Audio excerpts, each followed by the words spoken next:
Me encuentro en la residencia de don Alfonso Sánchez, ingeniero electricista, y que fuera la persona que acompañó, ingeniero electrónica, que fue el técnico que acompañó a Carlos Gardel durante su gira en Puerto Rico. Don Alfonso, hábleme por favor de cómo usted comenzó su carrera. En mi carrera, yo la empecé cuando tenía 12 años. O sea, WKQ comenzó a funcionar en el 22 o el 23 por ahí. Y ya para esa fecha yo construía radios de galena,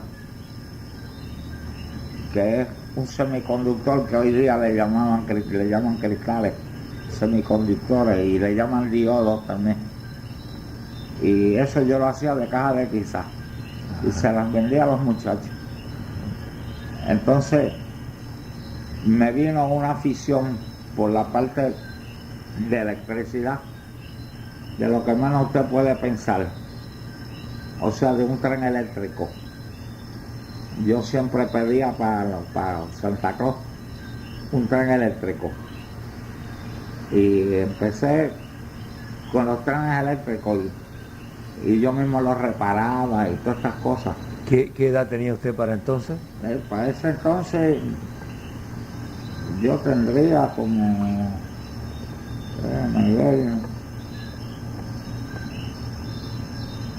yo nací en el 12, pues como 7 años más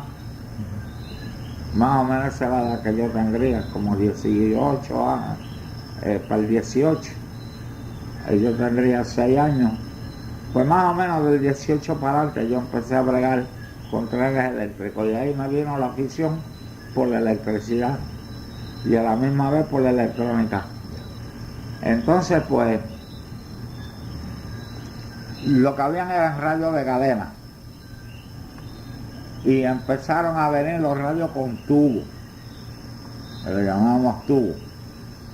Estos radios ya eran un poquito más electrónicos, ¿verdad? Y yo seguí bregando con esos radios. Y en esos días, pues yo regaba los radios también, pero a la misma vez era lo que le llamaban un shortwave listener. O sea, me gustaba coger estaciones. Y en aquellos días ya el KQ Radio ya había WKQ había empezado a funcionar en el 22, el 23, creo. Correcto, sí. Entonces existían la WLW de la Crossley Radio en Cincinnati, la KBKA de la Westinghouse en Pittsburgh, la WGY de la General Electric en Schenectady, y la WIOD en Miami, era de un periódico, y WKQ pues fue la quinta, la que había aquí. Ahora, el objeto de WKQ existir fue que los hermanos Ben estaban estudiando la posibilidad de comunicaciones telefónicas entre Puerto Rico y los Estados Unidos, y WKQ iba a hacer el experimento. Ocurrió que no funcionó como ellos creían, porque la estación no se oía. Como era en onda larga, no había suficiente propagación, y mucho menos de día. La estación se oía en Florida, pero se oía a las 2, a las 3 de la mañana, cuando todo estaba tan tranquilo y la ionosfera tranquila, no había rayos ni nada, porque en aquellos días había mucha estática, y no sirvió. Pero entonces empezó WKQ a funcionar como entretenimiento, Y por eso fue la quinta estación, porque los Ben tenían mucho interés en probar como para teléfono internacional. Y entonces pues yo empecé a trabajar en WKQ. Mejor dicho, yo trabajé en un banco, en el Banco Royal. Y vino el cine hablado. Todos los cines de Puerto Rico eran mudos. Y había 90 teatros. Y de los 90 teatros yo monté 60. Yo he dormido en todos los pueblos de Puerto Rico. Y he dormido en las gradas, he dormido en el suelo. Y en todas partes no había comodidades, en algunos sitios no habían hoteles. Y pues me quedaba en el cine, sí, que no había podido acabar de hacer la instalación. Interesante. Sí, entonces pues, como le dije, yo trabajaba en el Banco Royal cuando vino el cine hablado. Y mi hermano, Isidro, consiguió la representación de unas máquinas que se le hacían unos aditamentos a los proyectores de los cines y se ponía entonces el cine hablado, o sea, que la máquina hablara las películas y entonces pues se ponían amplificadores, bocinas y esto y aquello. Y eso lo hice yo en 60 teatros aquí. Ahora, el principio del cine hablado estuvo curioso. Primero, lo primero que vino como película hablada fue lo que le llamaban Vitaphone. Eso lo inventó la Warner Brothers. Era un disco de 16 pulgadas, un discote así de grande, y eso iba acoplado mecánicamente al proyector. Y entonces el disco tenía un punto que uno ponía la aguja y la película tenía un cuadro donde uno ponía el cuadro en el mismo punto donde era el foco. Echaban a andar las dos cosas y la película seguía sincronizada, la voz con la escena, menos cuando se rompía la película, que ahí se formaba, porque se perdía la sincronización, seguía andando el disco y la película se partió. Entonces era un pleito para lograr conseguir sincronizarla. O se acababa el rollo que estaba puesto en la máquina y la gente meneaba la boca y la palabra salía después. Era un... Pero luego el sistema del disco dio lugar, dejó paso a otro sistema más avanzado. La primera película que hizo la Warner Brothers se llamaba Broadway Melody. Era una película musical. Y entonces, después de Broadway Melody, no hicieron más ninguna película en disco. Vino lo que le llamaron el Movietone. El Movietone era la película fotografiado el sonido. El sonido cinta sonora. No, la cinta era un celuloide común y corriente. Solamente que en el lado tenía lo que le llamábamos el soundtrack. Sí. Lo que le llamábamos el soundtrack era una como una parte del celuloide de la película que no había fotografía. Tendría como 316.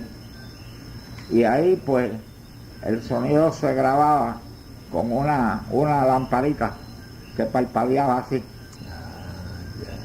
Y cada vez que ya parpadeaban dejaba pasar la luz de aquí. Y entonces eso hacía que al desarrollar hubieran como una escalerita. Y ese era el sonido. Y ahí estaba eso era como decir el surco de un disco. Claro. Entonces ese parpadeo se le daba modulación, como decir, Ya. con amplificación que modulaba la cantidad de luz que iba a pasar. Correcto. Más luz, menos luz, más luz, menos luz, más. Sí. Y eso era el sonido. Entiendo. Ese era el sistema de la Western Electric. Entiendo. Porque la RCA, ese sistema de Western Electric le llamaban Variable Intensity. Entonces la RCA hizo el sonido que era como que en lugar de tener una luz que hacía así, lo que tenía era un espejo, que cuando había sonido el espejito viraba y iba dándole luz a la película, y entonces la película dibujaba como una montañita en el soundtrack. Ya. Y eso pues era sonido también. Claro. Tengo entendido que el primer gran artista que vino a Puerto Rico con gran fama fue Mojica, en el 33. Sí, En el 33, ¿no? sí, pero Mojica yo creo que no usó amplificador, no usó nada. Nada más que sin micrófono, nada, Yo creo que no usaba micrófono. a capela. Entonces, cuénteme cómo fue que usted estuvo vinculado a Gardel. Bueno, esos entonces empezaron a venir radios de música para automóviles. Y los automóviles, algunos traían radio instalado de fábrica y otros no. Entonces yo tenía un taller de reparaciones de radio en San Juan. ¿Dónde estaba? ¿En qué calle? Estaba en San Francisco, que es Salvador Vago, casi al frente del cuartel de la policía que está en el casco de San Juan, detrás de la iglesia de San Francisco. Correcto. Pues ahí yo tenía un taller de reparaciones de radio. Entonces empecé, era el único taller que había en San Juan, por cierto. Entonces empecé a repararle los radios a prácticamente todos los automóviles que se vendían. Y vino mi conexión con Paco Álvarez. Paco Álvarez era el representante de la Oldsmobile y de unos trucks que se llamaban Day Elder. Ese era el tiempo que las guaguas las hacían aquí, de chasis de truck, y le hacían unas cajas y qué sé yo qué. Entonces pues yo le reparaba los radios, mejor dicho, le reparaba y le instalaba los radios a los automóviles Oldsmobile, que los traía Paco Álvarez. Entonces Paco Álvarez le prestó a Gardel un Oldsmobile que era el carro que él usaba. Ah, es correcto, sí. Yo sabía esa historia que cuando Gardel vino aquí le habían facilitado un automóvil. Pues ese automóvil se lo facilitó Álvarez hermano, y el administrador era Paco, que era el mayor de los hermanos, y era un Oldsmobile. Y de hecho ese carro lo compré yo. Sí. Si yo compré el carro que Gardel usaba. Yo tengo fotos de Gardel descendiendo del muelle número 1 en ese carro.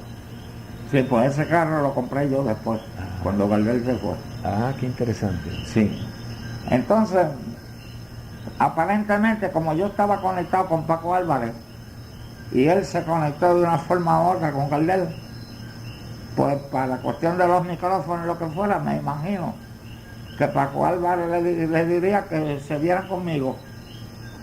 Y entonces fue a mi taller. Pues yo tengo que fumar porque usted no fuma. No, ya no, gracias. Pero Ya no, pero una vez fumó.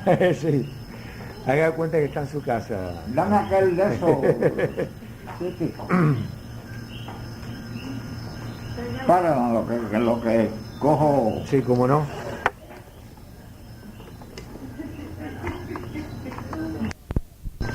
Hice un proyector hablado. ¿Así?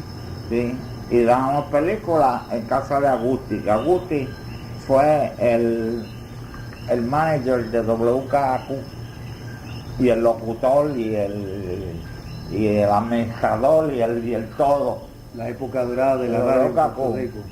Es más, por aquí se usa mucho ese eslogan que dice la isla del encanto. Eso lo inventó Agusti. ¿Ah, sí? Y nadie lo sabe. Él fue el que cuando se decía WKQ en Puerto Rico, la isla del encanto, él fue quien inventó ese eslogan. Eso creo que casi nadie lo sabe. Qué interesante. Sí. Entonces estábamos en que a través de Álvarez, Francisco Álvarez, Si a través de Paco Álvarez, pues creo que fue que Gardel supo de mí. Y entonces creo que Alfredo Lepera era el administrador de Gardel, es correcto. de finanzas, y a la misma vez el compositor. Él le compuso el día que me quiera, y sus ojos se cerraron. Y Era el letrista, porque Gardel era el compositor de la música y Lepera era el que escribía el la que le letra. ponía la letra. Correcto. Y entonces pues creo que fue Lepera el que fue al taller mío y me habló de los amplificadores, porque yo los amplificadores los alquilaba para los cines, para los mítines en las plazas. Yo ponía unas bocinas que yo tenía, unas trompetas, y se oían en la plaza entera. Y entonces pues a lo mejor de ahí fue que vino que se conectaron conmigo. Bueno, la cuestión fue que en los teatros lo que hacíamos era poner un micrófono al frente del escenario. En todos los teatros había una serie de bombillas para alumbrar a los artistas, y ahí junto con las bombillas esas yo ponía un micrófono allí y otro micrófono allá. Una pregunta, don Alfonso. Anterior a Gardel, ¿hubo algún otro cantante que utilizara micrófonos en los teatros de Puerto Rico? Pues mira, yo no creo. Hubiera sido a través suyo, por lo que usted Por me está eso, diciendo. yo no creo que más nadie pidió micrófono para usarlo en un teatro. O sea que esa sería la primera vez, entonces. Casi diría que sí, que fue la primera vez que se le puso sound reinforcement, se le llamaba, Sí. reforzar el sonido. Así que yo creo que casi es el primero que se hizo. O sea que cuando vino Mojica, aquí cantaba sin micrófono, sin amplificador. Sí. Correcto. Porque los cines, a ver, aquellos entonces, sí, ya eran hablados. Porque es que hay un lapso de transición entre la película hablada y la película muda, ¿ves? Que a veces a mí se me medio confunde. Un gesto curioso: el Tres Banderas quedaba al lado del Cine América. El Tres Banderas era de Don Miguel Portel y el América era de Crosa. Entonces el Tres Banderas, el edificio era una porquería. Estaba al lado donde está el edificio Ochoa. Exacto, pero el América estaba ahí metido entre medio de los dos. Entonces no sé qué pasó, que Don Miguel Portel le compró a Crosa y cerraron el otro, porque el otro era una cosa que era un granero, era lo que era el Tres Banderas. Ya el América era un cine mejor hecho. Y entonces estaban uno al lado del otro. Estaba uno al lado del otro, sí. Uno era de don Miguel Portel y el otro era de Crosa. Y don Miguel le compró aparentemente a Crosa, porque yo sé que don Miguel Portel era el dueño de la América, que le cambió el nombre y se llamó Tres Banderas. ¿Ves? Entonces en San Juan también estaba el Cine Luna. El Cine Luna era de Lolo Vázquez. Y estaba el Rialto, que era de Bruno y González. Esos eran los tres cines que habían en San Juan. De esto, para la cosa esta que va a tener una. Y eso quedaba al mismo frente. Entonces, usted me decía que en el Teatro Tres Banderas fue la primera vez que Gardel usó micrófono en Puerto Rico. Yo casi diría que sí. Bueno, porque de ahí en adelante fue que yo me conecté con él. Ah, ya. ¿Ves? Cuando íbamos a la isla, yo estuve con él, déjame ver si recuerdo bien los sitios. Estuvimos en Salinas.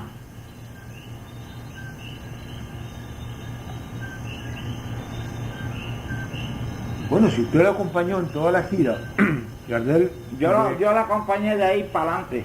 Ok, de San Juan, Gardel pasó a Caguas, de Caguas a Arecibo, de Arecibo a Mayagüez, de Mayagüez fueron a Ponce y también tocaron varios otros pueblos de la isla, como Macao, como San Lorenzo. Pero yo no estuve en tanto. Es decir, que en muchos de esos él no usó amplificadores. O sea que en algunos... Cuando él llegó al Tres Banderas, de ahí en adelante sí yo estuve con él. O sea que en el debut... Pero no recuerdo haber ido a tantos pueblos con él. Ah, bueno, entonces, ¿cuáles fueron los pueblos que usted recuerda haber ido con él? Eso es lo que me está haciendo difícil recordarme ahora. Porque él daba un matiné en un cine y salía corriendo para otro, para dar función por la noche. Y es más, yo le diría que casi íbamos a 3 cines diarios. Que se daba matiné y se daba empezando la tanda por la noche en otro cine y terminando la película en otro cine. Se iba a 3 sitios a la misma vez.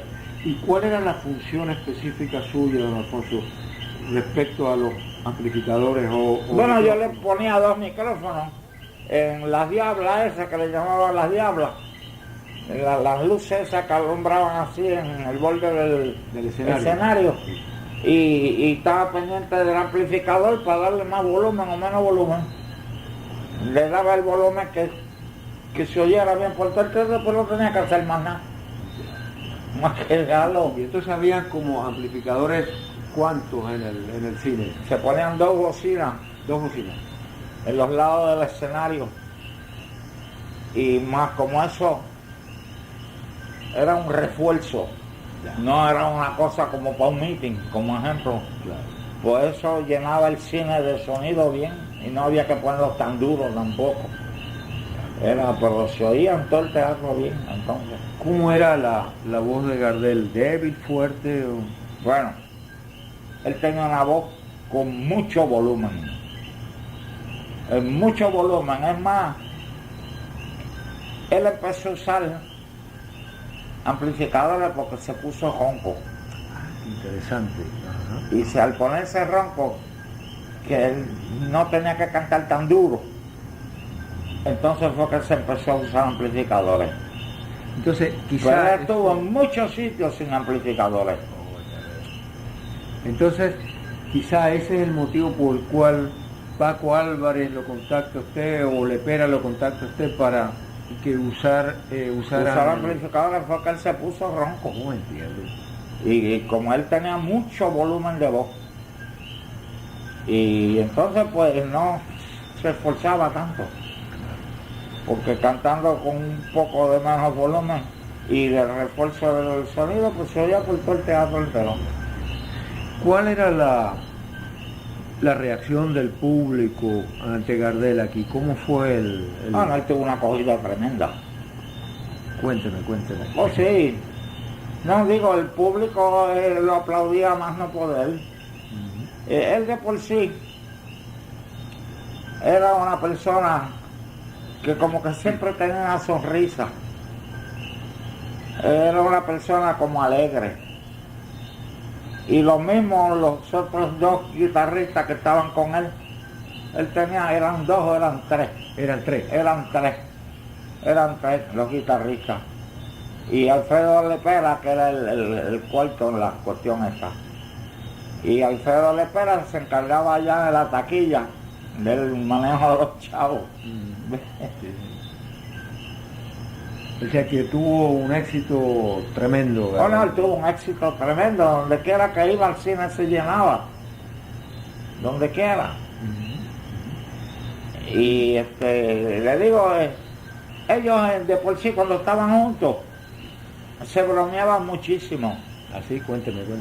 ¿Recuerda alguna Por anécdota? eso se bromeaba mucho entre sí, a veces uno criticaba al otro de que tenía los zapatos así o los tenía asados, de cosas bobas, Sí. pero se bromeaban entre sí. Ahora, y bueno, no sé dónde usted va a poner esto, pero la única anécdota en verdad que ocurrió con él fue en el cine Phoenix, era que se llamaba el cine de Don Pacífico Tagó en Manatí, Teatro Phoenix. Bueno, vamos a decir que se llamaba el Phoenix en Manatí. El camerino quedaba debajo del escenario y había una ventana que daba a la calle. Entonces ellos se pasaban hablando en el camerino y un muchachito se pegó a la ventana que estaba oyéndolo a ellos hablar y le dijo: Gardel, tú eres maricón. Y él le dijo: búscate a tu mamá por meterle la pinga. Esas fueron palabras verdaderas de él, pero eso no se puede decir en ningún lado. Está simpático. Eso sí que me acuerdo textualmente cómo fue que pasó. Ajá. ¿Usted estaba ahí en el camerino bregando? Yo estaba con ellos. Ajá. Sí, antes de empezar la función, ellos estaban en el camerino y yo me iba con ellos allí a hablar con ellos y lo que fuera. Porque ya cuando empezaba la función, pues, él de hecho, Gardel no era muy grande. Digo, no era un chiquito, no era muy grande en estatura, pero usaba unos tacones así de grandes, unos zapatos altísimos. Y los otros tres guitarristas también.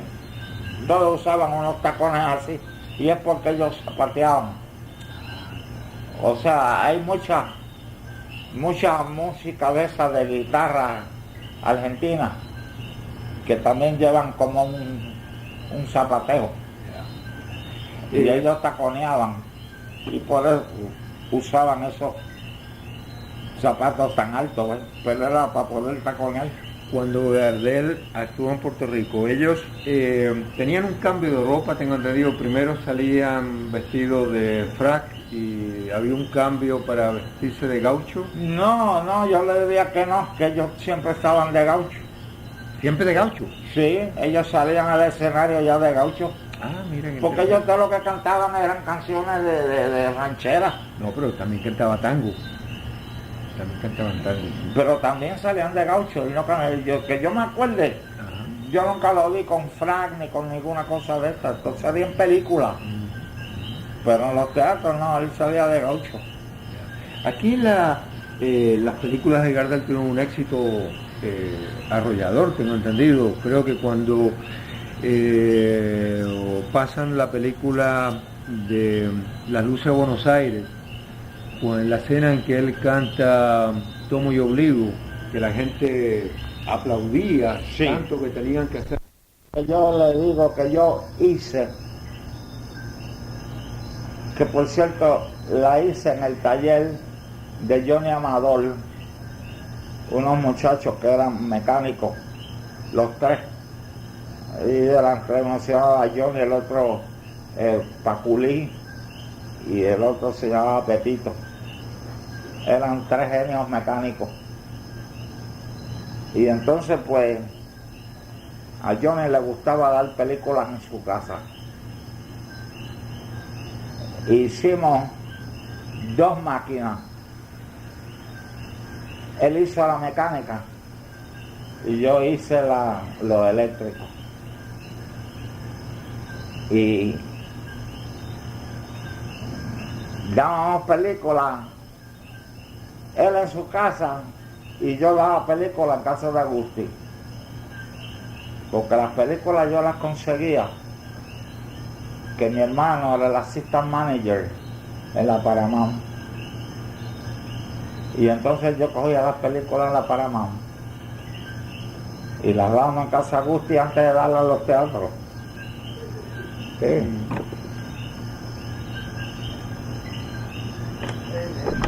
Fuera de un momento. Entonces yo lo compré, porque Paco me lo dejó un poco más barato. Digo, un carro que ya está usado. Debe ver usado. Un carro que ya había corrido bastante veces. Claro, claro. Gardel estuvo aquí como cerca de un mes, tengo entendido. Llegó el 1 de abril del 35 y se fue para Bueno, pero Venezuela. es que yo no estuve, yo con él no estuve tantísimo tiempo. ¿Tú no recuerdas, Gloria?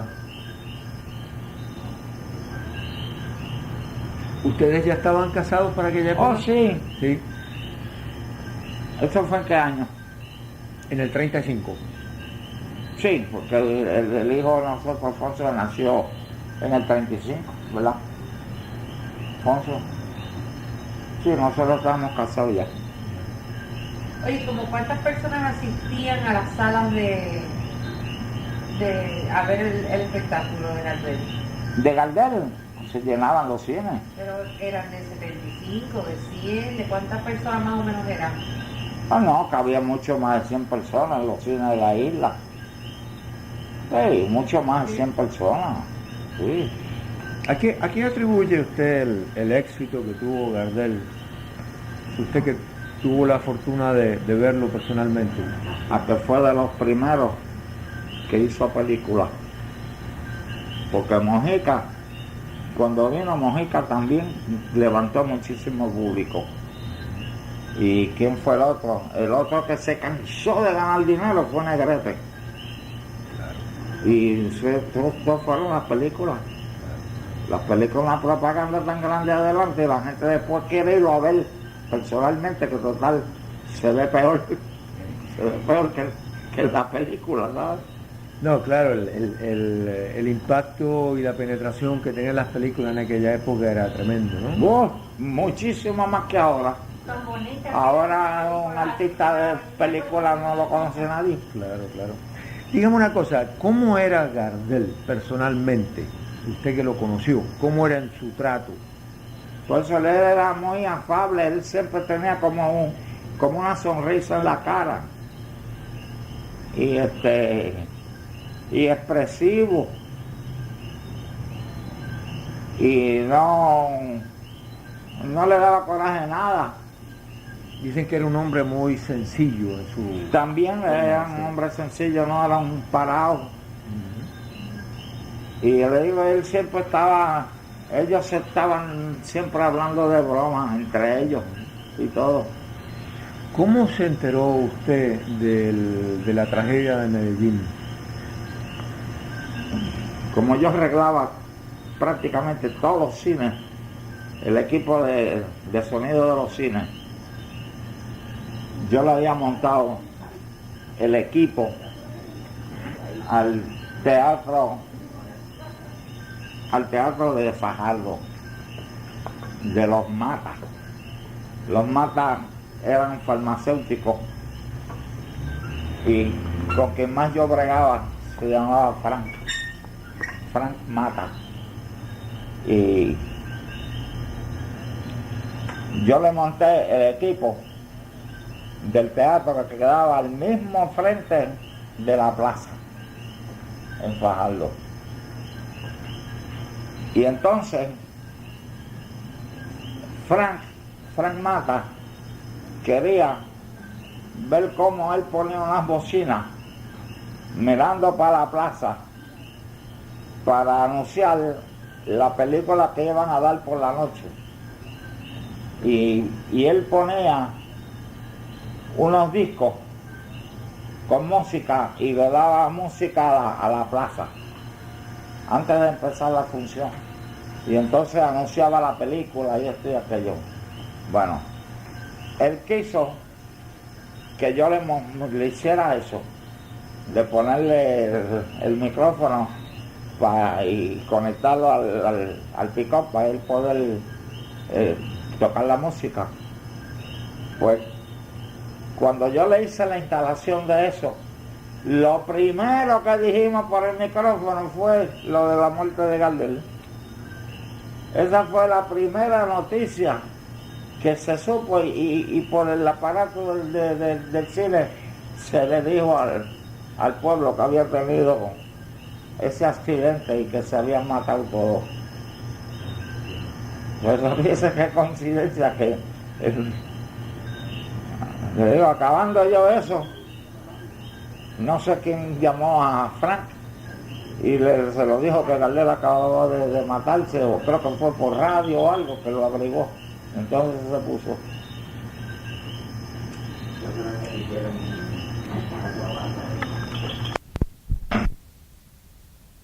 Porque ya le digo, con Gardel ya prácticamente no ocurrieron cosas que uno pudiera mencionar. Él era muy gentil y la otra gente, Lepera también era una persona muy tratable,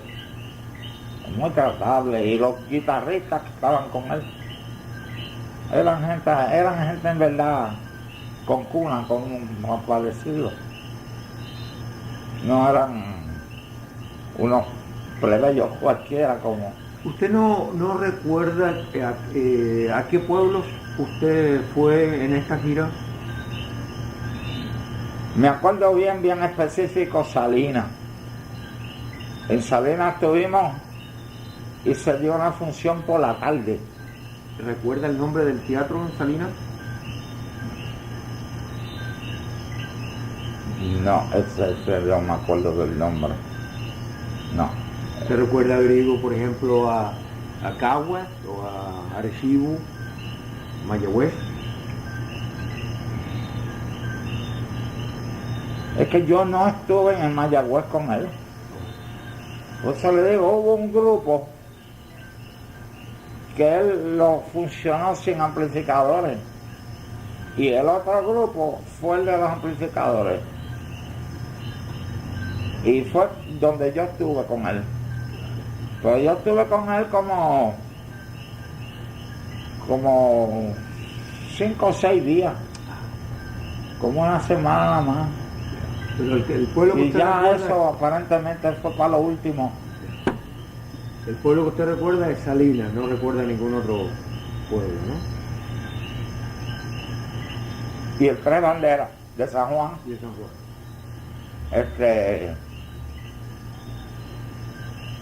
no estoy muy seguro si él estuvo en el Puerto Rico, que era un cine en la parada 23 de Don Ramón Llovera. De eso no estoy demasiado seguro. A mí me dicen que cantó una función en el Teatro de Eureka, que estaba en Puerta Tierra, que es hoy el cine... Eureka. El Eureka. Que es hoy el Teatro Silvia Reyá. Ah, sí, que aquello está ya abandonado hoy día. Eureka. ¿En el Rialto también cantó? ¿De la calle San Francisco? ¿Por Salvador Bravo? Pues mira, yo no me acuerdo del Rialto. El Luna tampoco, ¿no? No, en el Luna no. El Luna no. Y hay un cine, hay un teatro que está en la calle Cruz. Creo que cine Rex, Teatro Rex, no sabe si cantó ahí. En la calle de la Cruz. En la calle de la Cruz. Que está entre Tetuán y Fortaleza. Pero eso no existe hoy día. Sí, está ahí todavía. Es un Hay supermercado. Dice, no como cine, pero está la estructura. Cine Rex. Es un supermercado actualmente, ¿no? El nombre me suena, el Rex ese, pero no lo conecto en qué sitio estaría. También Gardel cantó en Río Piedra, en Cine Victoria. El Victoria era de Bolacia. Pues mire, ahí yo creo que estuve yo, Ahí se fue. en el cine Victoria que era de Bolacia, en Río Piedra. Y el de Junco era de Castellón. Y yo hasta creo que estuve también en el cine de Castellón. Pero es que hace tantos años de eso ya, Claro. que la mente se me ha deshilado. Bueno, yo le agradezco muchísimo el tiempo que usted me ha brindado, don Alfonso. Ha sido muy interesante, han salido unas No, cosas. déjeme decirle un detalle. El Tres Banderas, el más viejo de ellos, no cuando ya estaban en la América, el más viejo, tenía un telón en el mismo medio y el telón era transparente. O sea, se proyectaba por aquí y el telón estaba aquí y al lado de acá veían butacas y veían al revés. Pero este lado de acá era el plebeyo y era más barato. Y el lado de acá no eran butacas tampoco, eran sillas plegadizas, pero se veía la película al derecho. Y las películas todas, como no eran habladas, tenían títulos, pues habían individuos que siempre iban atrás y veían al revés. Y me puede creer que habían unos expertos leyendo al revés, que leían los letreros al revés. Valía, por supuesto, Sí. valía más barato estar Más ahí. barato ellos entendían porque se sabían leer al revés. Entonces, había un individuo con una tabla y cuando salían caballos corriendo con unos cocos daban el piso de una especie de escenarito que tenía delante, imitando los cascos de los caballos, y cuando habían tiro él daba con la tabla. Él daba con la tabla, ¡plá! Y sonaba un tiro. Qué simpático. El primer cine que sincronizó películas. Dios mío. Entonces, Y había pianista también. los hermanos Figueroa eran los que tocaban el piano. Era un piano loco allí, tocando allí toda la noche durante la película. Entonces vino una película que se llamaba Alas, Wings, como las alas de un avión. Esa era una película de guerra. Fue la primera película sincronizada que vino. El sincronismo era que tenía unos discos que tenían distintas clases de sonido y se ponían 4 turntables y en uno se ponían ametralladoras que hacían prrrr, todo el disco entero, y otro que a sonido de avión, el sonido del avión. El otro tenía otra clase de sonido de cañones o algo. Y entonces yo hice un fader. Un fader es para ponerlo uno u otro o el otro, o dos a la vez o lo que fuera. Y entonces se hacía un fading de esos 4 sonidos a un amplificador y una bocina. Y entonces en la película era, vamos a decir, como sincronizada. Y todo lo que se oía eran los sonidos del avión, no eran habladas. Esa fue la primera película sincronizada. Y como le dije, la primera hablada y cantada, como decían antes, eran habladas y cantadas y bailadas. Esos eran los anuncios de los cines. Pues esa fue el Broadway Melody. Y después de Broadway Melody, que eran con disco, vino la primera película Movietone, o sea, sonido en la película, y se llamaba The Rainbow Man. The Rainbow Man. The Rainbow Man. Pero también vino el cantor de jazz, el jazz singer de Al Jolson. Sí, sí.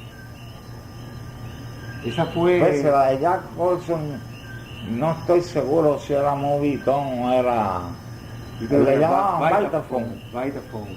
Esa fue del año 29, creo. Fue la primera película cantada. Solamente se escuchaba el sonido de Al Jolson cuando cantaba, pero el resto era todo mudo. Dios me puede creer que no se me ha dejado de la mente esa película, pero sí me acuerdo de que existió lo de Al Jolson. Oye, tío, y sobre las comidas de Gardel, ¿recuerdan de ir de que fueran a comer o algo? Nunca fuimos a comer a ningún lado. Ellos comían sándwiches y para adelante. Ajá. Porque ya te digo, no daba tiempo para nada. ¿Y dónde se hospedaban? En ningún lado. ¿Seguían por ahí? Retornaban a San Juan. No, pero cuando fueron a Mayagüez sí, se quedaron, y en Ponce también. Posiblemente en Mayagüez, Ponce, porque yo no fui con ellos ahí. Okay. En el Mayagüez se quedaron en el Hotel La Palma y en Ponce en el Hotel Meliá. Sí. La Palma todavía existe y el Meliá también. El Hotel La Palma. El Meliá es un hotel viejísimo. Don Alfonso, volviendo a lo del micrófono. Este micrófono me fue dado a mí por un coleccionista. Está firmado por Carlos Gardel y dice Teatro Tres Banderas. Usted me estaba dando algunas descripciones del tipo de micrófono que se usaba. Este micrófono que yo tengo en mis manos es un micrófono de carbón. De carbón. Sí. Eso es lo que tiene un diafragma y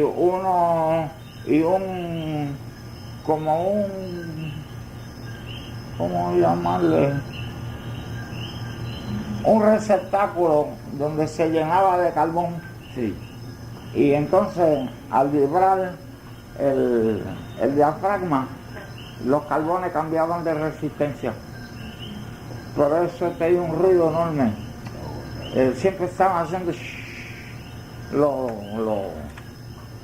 Y los micrófonos que usted utilizaba en las representaciones de Gardel, ¿qué micrófonos usted...?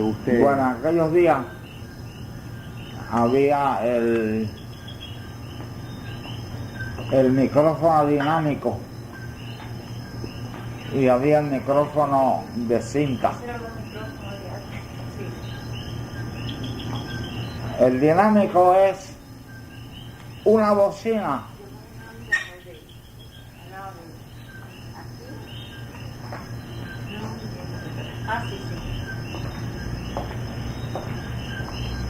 el micrófono dinámico es una bocina al revés, usando del micrófono. Y ahora mismo, bueno, no, esto tiene un microfonito por aquí escondido. Sí, aquí. Pero cualquier bocina usted la puede usar del micrófono. Y de cualquier micrófono lo puede hacer que suene. Después que sea dinámico. Usted puede hablarle y el micrófono hablar. Entonces, los micrófonos que usted usaba para la gira de Gardel eran los dinámicos, de tipo dinámico. Era de tipo dinámico. Era de tipo dinámico, era un diafragma que se meneaba, cambiaba el campo magnético con unos imanes y de ahí va para el amplificador. Bueno, Alfonso, no le quiero tomar más tiempo, usted ha sido muy amable. No digo, yo tengo todo el tiempo del mundo. No, mire, cuanto a mi carrera de electrónica, como yo le dije, yo estaba a cargo de WIAC y en las estaciones de radio, usted sabe que para hacer una transmisión remota había que poner líneas telefónicas. Pues yo, como soy aficionado también, todavía lo soy, tengo licencia, pero es claro, yo no pierdo el tiempo en eso ya. Yo hice un transmisor y lo puse en la guagua de WIAC. Y lo terminé todo. A la guagua le puse una plantita de luz y todo. Y no sé si usted conoce de la historia pasada del nacionalismo. Un poco. Hubo un barbero en el barrio obrero que quiso hacer una guerra él solo. Y él tenía una barbería en un sitio que hacía esquina. Y se cerró en la barbería. Y empezó a tirar tiro por la parte de arriba de las puertas. Allí se arremolinó medio mundo, inclusive la policía. Más o menos para qué época. Caramba, yo estuve... Estamos hablando de la década del 30, del 40. No, yo lo saco de otra manera. Cuando la revolución de los nacionalistas... Yo llevo como 20 años fuera de todo eso. ¿Antes de la revuelta de Ponce o después? Después de la revuelta de Ponce, eso, ¿no? No sé, esa fue la chispa que encendió la hoguera. Lo de Ponce, yo estaba en Ponce, a una cuadra de donde fue el tiroteo nacionalista. Y el problema de ahí fue que ellos pidieron permiso para hacer una parada. Y se la concedieron. Pero, si no marchaban uniformados. Porque ellos tenían una chaqueta blanca y unos pantalones negros. Y le dieron permiso si no iban uniformados. Tenían una escopeta de palo, de madera. Entonces, se formaron en una calle que hacía una esquina y había un puesto de gasolina aquí en el medio. Y yo estaba acá, en casa de Tito Wilson, que teníamos un ANFES. Y entonces estaba el Ejército Libertador, que así le llamaban. Todos los cadetes ahí en fila con sus escopetas de palo. Y como habían desobedecido el permiso, le amonestaron con que no le iban a permitir marchar. Y ellos quisieron desafiarlo y formaron el pelotón, y entonces le pararon un pelotón de policías al frente, todo el mundo con ametralladora. Entonces hubo esa tensión de si marchaban o no marchaban, y los policías si disparaban o no disparaban. Cuando salió un tiro que sonó aparentemente de una azotea, y esa fue la llama que prendió la candela. Alfonso, tengo una última pregunta para hacerle. Ahora recuerdo, hay una foto en que está Gardel el día que llega a San Juan, el 1 de abril del 35, está hablando desde los balcones de la WNEL. Y la confusión que tengo es que la WNEL en algún momento estuvo en la calle Sol, pero luego estuvo frente a la Bombonera. Ahí estaba la WNL, frente a la Bombonera. O sea, cuando llegó Gardel estaba frente a la Bombonera. Frente a la Bombonera. Porque hay una foto que está Gardel con un micrófono saludando al pueblo, acabadito de llegar, y al lado de él está Ramos Cubián, y al otro lado está Lepera, ¿no? Bueno. Pero es que en unos periódicos decía que la WNEL estaba en la calle Sol, pero que luego... No, el transmisor era el que estaba allá. Ah, el transmisor. Mira, ahí está resuelto el transmisor, pero los estudios estaban acá, frente a la Bombonera, que todavía existe allí la Bombonera. Sí. Y entonces, los estudios de WNL eran en los altos de una fuente de soda que tenían los Baltasar Martínez Vela y don Juan Pisa. Tenían una ferretería, y en la ferretería empezaron hasta a vender radio, pero después separaron la ferretería, y en los bajos de donde estaban los estudios tenían una fuente de soda, y los estudios estaban arriba. Yo trabajé allí, yo trabajé en WNL, esperando que les llegara el permiso para poder transmitir. Lo que ocurrió que me fui antes de tiempo y no esperé que la estación empezara a funcionar, pero yo iba a trabajar en la estación como técnico.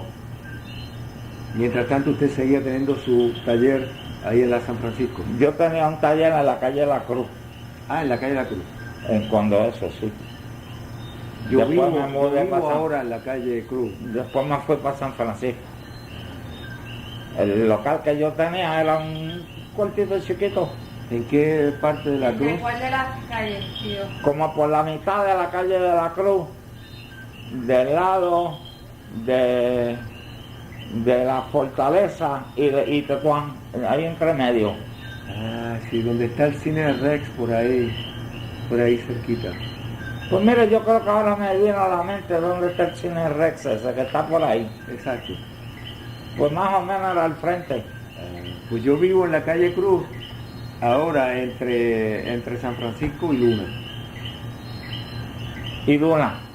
No vivo en el otro lado de la Sí, plaza de allá. Exacto, sí. Bueno, Alfonso, nuevamente, muchas gracias. Ahora su sobrina y yo vamos a ir a comer. Me imagino que ya el apetito estará bien sabroso. Si usted llega a recordarse de cualquier otra cosa... No, pero estoy tratando de recordarme de otros detalles. Esto es de mi vida personal. Le digo, yo hice la primera transmisión que se hizo por radio remota hacia los estudios, y el transmisor lo hice yo y se lo monté a la guagua porque yo era aficionado. Yo fabricaba transmisores para mí. Me dicen que usted todavía sigue inventando. Yo siempre estoy inventando. Ajá. Siempre. Mire, yo tengo una patente de esto. Es que claro, esta la estoy usando como un experimento, pero yo tengo esto patentado con un gorro que se le pone aquí y se apaga el cigarrillo y lo guarda prendido porque se apaga seguida. Ah, mira. Y entonces tengo un filtro adicional. Yo tengo esto hecho en aluminio, pero estoy experimentando esta vez. Eso es otro filtro más. Es decir, que tengo el filtro del cigarrillo más este otro. Que por cierto me costó 1.240 pesos, que ahora es una poca vergüenza la que hay. La oficina de patentes, cada 3 años y medio tengo que pagar 1.240 pesos por tener la patente. ¿Y por qué es eso? Eso es nuevo, para sacar dinero. Es decir, que la oficina de patente ahora, a todo el que tiene una patente, le cobra